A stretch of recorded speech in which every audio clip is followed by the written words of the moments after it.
తెలంగాణ రాష్ట్ర వ్యాప్తంగా ఇప్పుడు రియల్ ఎస్టేట్ రంగం కొంచెం కొంచెంగా పుంజుకుంటుందని, మరీ ముఖ్యంగా హైదరాబాద్ ప్రాంతంలో ఇప్పుడు రియల్ ఎస్టేట్ రంగంలో మార్పులు వస్తున్నాయని, అందులో భాగంగానే కుకట్పల్లిలో గజం 3 లక్షలు పలుకుతుంది అనేటువంటి వార్తలు వస్తున్న నేపథ్యంలో అసలు ప్రస్తుతం తెలంగాణలో రియల్ ఎస్టేట్ మార్కెట్ ఎలా ఉంది? వార్తల్లో వచ్చిన దాని ప్రకారంగా కుకట్పల్లిలో గజం 3 లక్షలు అమ్ముడుపోయిందా లేదా, ఆ వార్తల్లో వాస్తవం ఉందా లేదా అనేది మనం తెలుసుకునే ప్రయత్నం చేద్దాం. ప్రస్తుతం మనతో పాటు ఉన్నారు రియల్ ఎస్టేట్ రంగంలో సుదీర్ఘమైనటువంటి అనుభవం కలిగిన ప్రముఖ రియల్ ఎస్టేట్ ఎక్స్పర్ట్ కృష్ణకుమారి గారు. మేడంతో మాట్లాడదాం.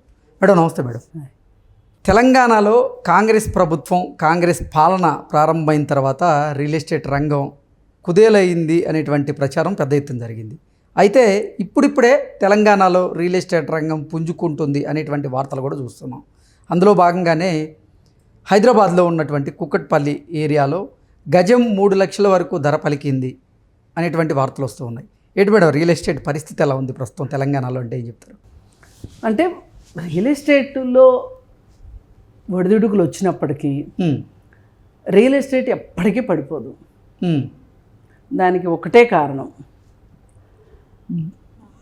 బంగారాన్నైనా కృత్రిమంగా తయారు చేయొచ్చు, దేన్నైనా తయారు చేయొచ్చు, కానీ భూమిని తయారు చేయలేము.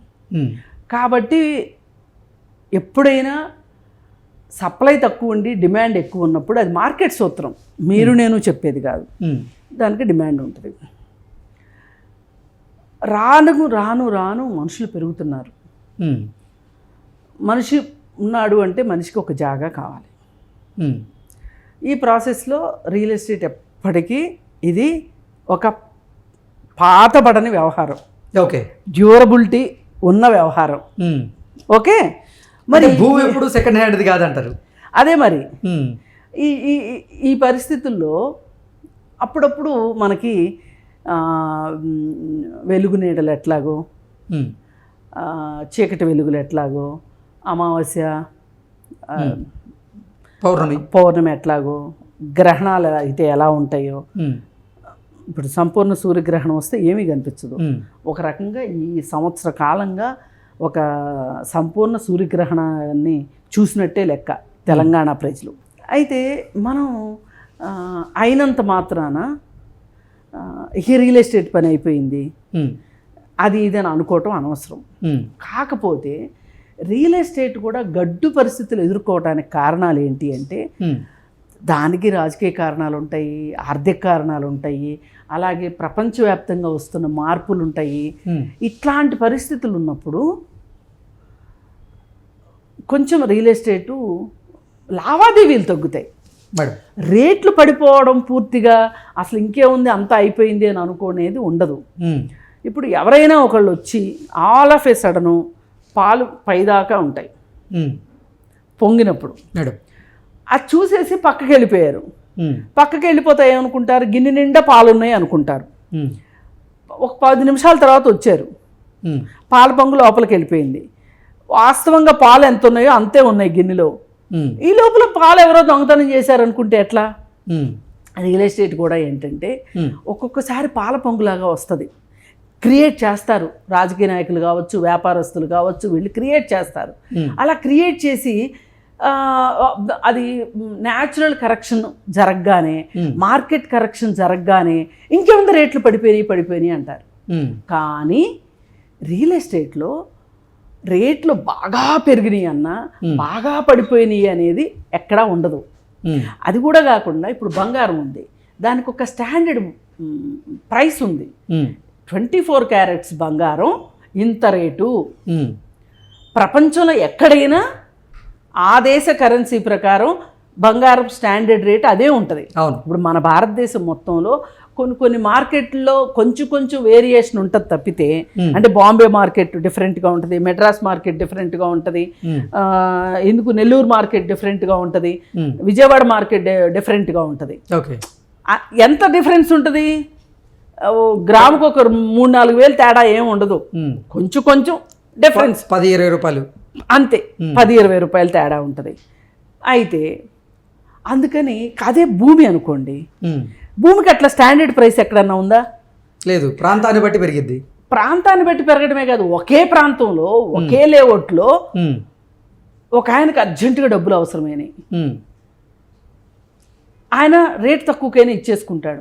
ఇంకొక ఆయన ఉంటాడు, ఆయన దగ్గర డబ్బులు రెడీగా ఉంటాయి, అసలు ఈ డబ్బులు ఏం చేసుకోవాలో అర్థం కాదు, ఏమైనా సరే నాకు ఈ లేఅవుట్లో ఈ ప్లాటే కావాలని కూర్చుంటాడు. ₹1 ఎక్కువ కొంటాడు, ఎక్కువ కొనేస్తాడు. అసలు నా థాట్ ప్రాసెస్ ఎలా ఉంటుందంటే, రియల్ ఎస్టేట్లో నువ్వు అమ్మాలనుకున్నావు మేడం, ₹1 తక్కువైనా అమ్మేసాయి, డిసైడ్ అయితే. ఓకే, కొనాలనుకున్నావు ₹1 ఎక్కువైనా కొనేసాయి. అమ్మాలి అని ఎందుకు అనుకున్నావు నువ్వు?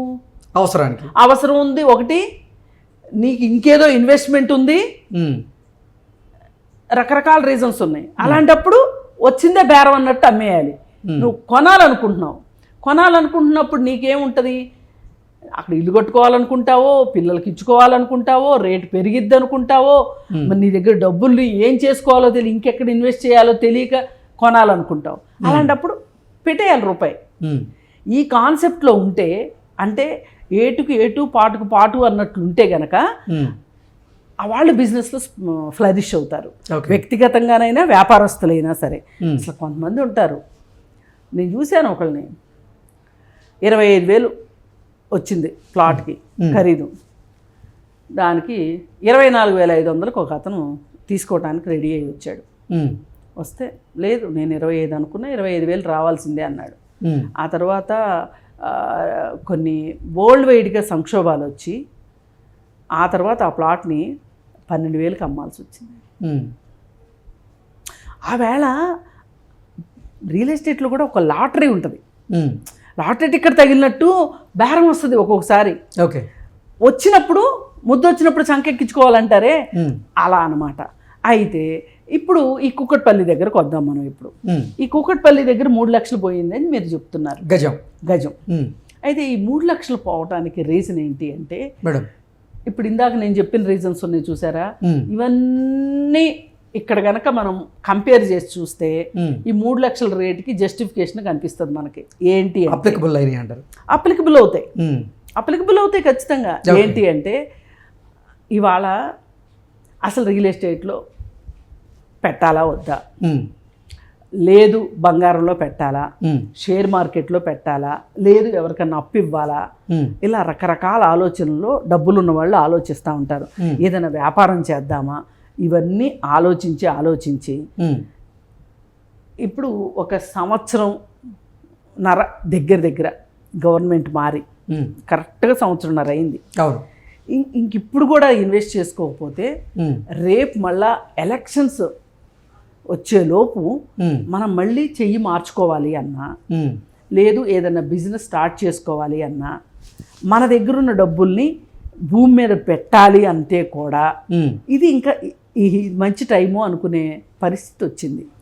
పైగా హౌసింగ్ బోర్డు వాళ్ళు ల్యాండ్ అనుకుంటున్నాను నేను, అది దాన్ని గవర్నమెంట్ తీసేసుకుంది, ల్యాండ్ బ్యాంక్ కింద తీసుకుంది. ఆ ల్యాండ్ బ్యాంక్ వాళ్ళు ఇప్పుడు టిఎస్ఐసిసి, ఇంతకుముందు ఏపీఐఐసి ఉండేది, ఇప్పుడు టిఎస్ఐసిసి వచ్చింది. ఇదేంటంటే తెలంగాణ ఇండస్ట్రియల్ ఇన్ఫ్రాస్ట్రక్చర్ కార్పొరేషన్. దీని కింద భూములు వేలం వేస్తున్నారు. ఈ వేలం వేసినప్పుడు మంచిగా డెవలప్ చేస్తారు. ఎట్లా అంటే మంచి పెద్ద పెద్ద రోడ్లు, పైగా ఇది కమర్షియల్ బిట్టు, దీనికి దాదాపు 3 వైపులా రోడ్డు ఉన్నట్టుంది. అక్కడ వేసిన బిట్లకి, కొన్ని బిట్లకి అయితే 4 వైపులా కూడా రోడ్లు ఉన్నాయి, కొన్ని బిట్లకు 3 వైపులా రోడ్లు ఉన్నాయి. మంచి తార్ రోడ్లు, రోడ్ల పక్కన చెట్లు, అలాగే under ground drainage, under ground cabling system మొత్తం అండర్ గ్రౌండ్ ఇచ్చి, అలా బాగా అంటే రెడీ టు యూజ్ అన్నట్టు వాళ్ళు రెడీ చేసి ఇస్తున్నారు. ఇస్తున్నప్పుడు ఇంకా కొనుక్కునే కస్టమర్కి ఏదైనా ఒక పెద్ద బిజినెస్ మాల్ కట్టుకోవాలన్నా, బిజినెస్ కాంప్లెక్స్ కట్టుకోవాలన్నా, అంటే కమర్షియల్ కాంప్లెక్స్ కట్టుకోవాలన్నా పనికొచ్చేలాగా ఉంది. అందుకని ఆ రేట్ పెట్టారు. అలా అని కుక్కట్పల్లి మొత్తం 3 లక్షలు అవుద్ది అనేది పిచ్చి మాట. అన్ని చోట్ల అవ్వదు. దానికి ఉన్న ఎప్పుడైనా ఒక కమర్షియల్ వాల్యూని బట్టి రేట్ పెరుగుతుంది. అదే కేవలం ఇళ్ళే కట్టాలి అనే రూల్ ఉందనుకోండి, ఎక్కడన్నా రేటు స్టేబుల్గా పెరుగుతుంటుంది. ఓకే, అదే ఒక కమర్షియల్ వాల్యూ వస్తుంది అనుకోండి, షేర్ మార్కెట్ పెరుగుతుంది చూడండి, ఒక్కొక్క రోజు జమని అలా పెరిగే అవకాశం ఉంటుంది. అందుకని అసలు ఆ భూమి దేనికి పనికి వస్తుంది అనే దాన్ని బట్టి దాని రేటు నిర్ణయిస్తారు. ఏది ఏమైనప్పటికీ ఈ మాదిరి మాటలు వినడం చాలా సంతోషంగా ఉంది. సంవత్సరంన్నర నుంచి ఏ రోజు రియల్ ఎస్టేట్ గురించి ఒక బాధాకరమైన మాటలు వినడమే తప్పితే సంతోషకరమైన మాటలు వినింది లేదు. ఇది పాల పొంగులాగా కాకుండా కాస్త స్థిరంగా ఉండాలని, అన్ని చోట్ల 3 లక్షలు అమ్మకపోయినా కానీ ఎక్కడైనా సరే ఎంతో కొంత తగుమాత్రం రేట్లు పెంచుకుంటూ అంటే పెరుగుతూ వెళ్ళాలి. అంటే ఆ మాత్రం ఎప్పుడైనా భూమి వినియోగంలోకి వస్తేనే రేటు పెరుగుతుంది. అంటే వినియోగంలోకి వస్తుందంటే ఏంటి అర్థం? అక్కడ ఏదో ఒక యాక్టివిటీ స్టార్ట్ అవుతుంది. యాక్టివిటీ స్టార్ట్ అయితే ఏమవుతుంది? ఒక పని దొరుకుతుంది మనుషులకి. మనకు కావాల్సింది ఏంటండి మనుషులకి? అవును. అందుకోసం అలాంటి వాతావరణం ఇవాళ తెలంగాణ అంతా ఎదురు చూస్తుంది. అలాంటి వాతావరణం కోసం సంతోషంగా ఉంది.